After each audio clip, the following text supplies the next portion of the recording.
Assalamualaikum warahmatullahi wabarakatuh. Bismillah, alhamdulillah, wassalatu wassalamu ala rasulillah wa ala alihi wa ashabihi wa mawala. Asyhadu an la ilaha illallah wahdahu la syarikalah wa asyhadu anna Muhammadan abduhu wa rasuluh. Allahumma sholli ala sayyidina Muhammad wa ala ali sayyidina Muhammad. Amin ya Allah ya rabbal alamin. Ma'asyiral muslimin, para pemirsa yang budiman yang dirahmati Allah Subhanahu wa taala. Kita bersyukur kepada Allah Subhanahu wa taala atas karunia limpahan nikmat serta berkah yang telah diberikan kepada kita. Mudah-mudahan di bulan yang penuh agung dan keberkahan ini, tiada lain adalah bulan Ramadan, kita semua selalu dilindungi oleh Allah, selalu disayangi oleh Allah, selalu dirahmati oleh Allah Subhanahu wa taala agar kita bisa melaksanakan puasa wajib di bulan Ramadan dengan sepenuh hati. Salawat, salam kita curah limpahkan kepada Nabi Rasulullah Muhammad SAW yang telah membawa risalah informasi kepada kita bahwa agungnya bulan Ramadan ini dipenuhi dengan kegiatan aktivitas ibadah yang dimana setiap ibadahnya dikali-kali-kalian lipat pahalanya oleh Allah Subhanahu wa taala.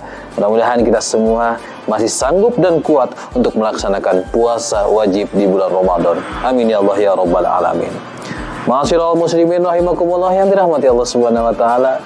Sungguh luar biasa kita berada pada bulan yang sangat agung ini.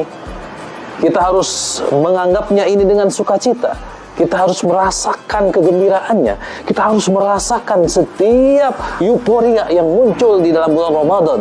Karena bulan Ramadan adalah bulan yang penuh berkah, bulan yang penuh dengan kemenangan, bulan yang penuh keagungan, karena Allah selalu ada di setiap sisi kehidupan kita. Mari kita sama-sama laksanakan bulan kegiatan Ramadan ini penuh dengan kebersamaan dan keinginan yang kuat agar ini bisa dijalankan lebih mulia, lebih bagus lagi di kemudian hari. Amin ya Allah ya rabbal alamin. Ibadah puasa, ibadah yang sangat mulia, disyariatkan Allah kepada kita selaku umat manusia, bukan hanya untuk zaman umat terdahulu, tapi juga untuk umat yang sekarang hingga akhir zaman. Apalagi kita sudah sampai pada generasi Z, yang dimana generasi Z ini penuh dengan sesuatu yang harus kita dalami perasaannya. Ibadah puasa mengandung banyak manfaat, bukan hanya secara jasmani, tapi juga secara rohani. Banyak sekali manfaat-manfaat dan hal yang sangat baik dirasakan bagi mereka yang berpuasa, secara badan, secara jasmani, apalagi kalau secara rohani. Bahkan ini sangat disyariatkan untuk seluruh umat manusia. Ibadah puasa sendiri pada dasarnya cukup unik. Kenapa? Karena dalam pengertiannya, ibadah puasa itu adalah menahan, bukan menghilangkan.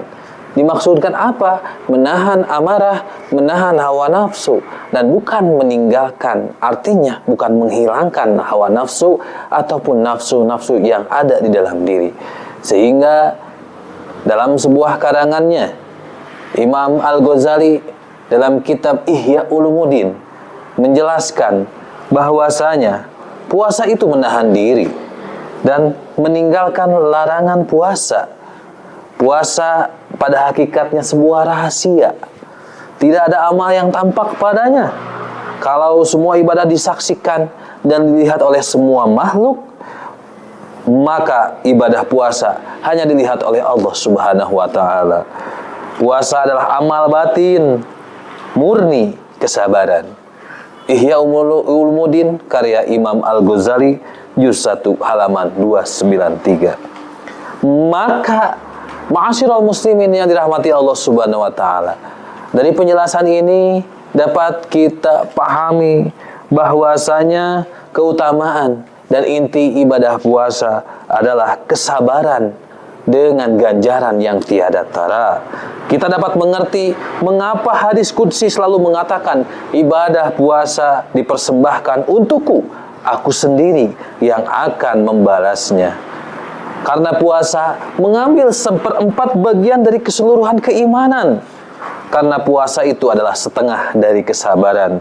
Hadis riwayat At-Tirmidzi. Sedangkan kesabaran mengambil setengah daripada keimanan. Hadis riwayat Abu Naim dan Al-Khatib. Ma'asyiral muslimin yang dirahmati Allah Subhanahu wa taala. Maka perlu kita pahami, kita dalami, pada dasarnya puasa sangat banyak sekali manfaatnya, karena bukan hanya menaklukkan hawa nafsu, tapi juga menaklukkan sifat buas dari dalam diri kita agar tidak selalu mengambil, memiliki, menuju sesuatu tanpa adanya rem atau tanpa adanya tujuan-tujuan yang bisa dijelaskan. Ibadah Ramadan pada dasarnya menaklukkan sifat-sifat syaitoniyah. Sifat syaitan ada di dalam diri kita, maka kita wajib mengalahkannya dengan apa? Dengan menahan segala hawa nafsu yang bisa memunculkan sifat-sifat syaitan. Maka dari itu, makan dan minum harus kita bisa tahan, begitupun dengan hawa nafsu kita. Dari sini, ibadah puasa menjadi tameng bagi kita, menjadi perisai, menjadi tembok bagi badan kita untuk mempersempit ruang gerak syaitan di dalam tubuh orang-orang yang berpuasa. Para pemirsa yang dirahmati Allah Subhanahu wa taala, pada dasarnya banyak sekali manfaat luar biasa kalau kita melaksanakan puasa. Apalagi tidak ada halangan bagi kita untuk wajib melaksanakan puasa. Sehingga apapun dan bagaimanapun kondisi kita, selama kita mampu, laksanakanlah puasa. Karena puasa bisa menjadikan diri kita baik di hadapan Allah sebagai calon ahli penghuni surga, dan menjauhkan diri kita dari kemaksiatan, jauh dari golongan ahli neraka. Semangat, jangan pantang menyerah, apapun kondisinya, laksanakan puasa Ramadan tanpa adanya halangan dan rintangan. Senantiasa melakukan banyak aktivitas agar aktivitas kita bernilai ibadah di hadapan Allah Subhanahu wa taala. Amin amin ya Allah ya rabbal alamin. Akhir kata, ubur-ubur ikan lele. Semoga kita makmur di kehidupan hari lain, le. Assalamualaikum warahmatullahi wabarakatuh.